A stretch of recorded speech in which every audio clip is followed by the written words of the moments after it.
Po, problemet janë të shumta. Tham drejtën, ky vit që jemi kaluar është një vit që lën për të dëshiruar të marrë parasysh që absolutisht nuk kanë avancuar të drejtat e punëtorëve. Absolutisht, domethënë me paga që mendja dalin shërbys civil në fund të muajit dhe rrjedhimisht nuk kemi asot Këshilli Ekonomiko-Social, një institucion shumë i rëndësishëm ku thjesht diskutohet për çështjet dhe problematikat që kanë të bëjnë me gjendjen sociale, mungesa marrëveshjes së përgjithshme kolektive, pothuajse jemi vendi vetëm në rajon, po mbi të gjitha edhe kushtet e punës të cilat asnjëherë asnjë qeveri, as kjo qeveri, as që është interesuar ta bëjë një vlerësim të kushteve të punës së shërbimit civil në përgjithëta institucionet e Republikës së Kosovës. Kështu që trendi i ikjeve, sikur në gjitha sektorët, edhe tek sektori i shërbimit civil ndikon tek sektori publik. Për arsye sepse ndikon edhe gjendja ekonomike, por edhe secili këshyr të punojë dhe të angazhohet për një pagë mirë, për një mishënie sociale. Pagat të cilat janë tani tek shërbimi civil janë paga të cilat nuk i plotësojnë kushtet, janë paga të padinjitetshme. Dhe thjesht pozitat ose profesionet e rëndësishme, të nis prej inxhinierëve, specialistave, të profileve të ndryshme, juristë, ekonomistë dhe të tjerë, nuk e shohin veten në sektorin privat, për arsye sepse po të njëjtën punë ta kryen, ta zëm një inxhinier, i secilit profil e ka pagën për mbi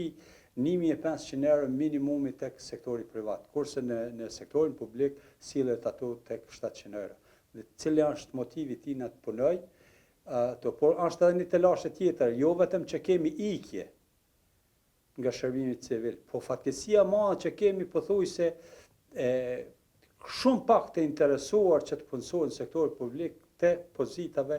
që i quajmë ne të rëndësishme. Dhe kjo bën jashtëzakonisht shumë problematik, sepse qëllimi jonë kryesor forcimi, reformimi dhe specializimi i administratës publike. Unë besoj që partitë politike në përgjithësi kanë shumë gjëra që i përbashkojnë e shumë pak që i ndalin. Unë i bëj thirrje dhe i bëj apel që të ulin kapriçet e vete, inatët personale dhe mbi të gjitha të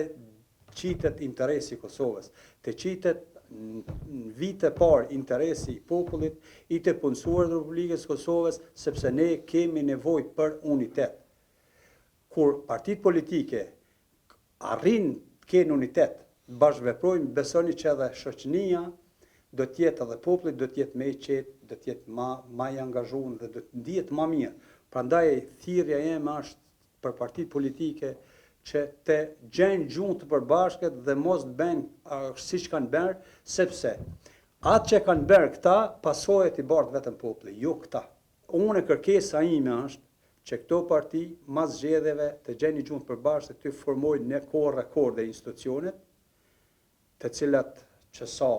jemi pothuajse me qeverinë të tyre, dhe si prioritet jetë rritja, të mendohet për rritjen e pagave në sektorin publik dhe të trajtohet komplet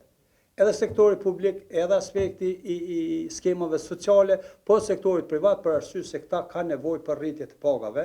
dhe të mundësohet të jetojnë dinjitetshëm. Ne edhe edhe pse kemi qenë të pushtuar nga regjimi serb, ne kemi bashkëvepruar, kemi gjetë gjuhën përbashkë, kemi mbijetuar.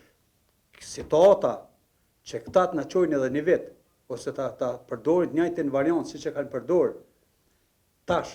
kjo është katastrofë dhe sinqerisht besoj që populli nuk ka mi toleru. Nuk ka mi toleru asnjëherë në palë.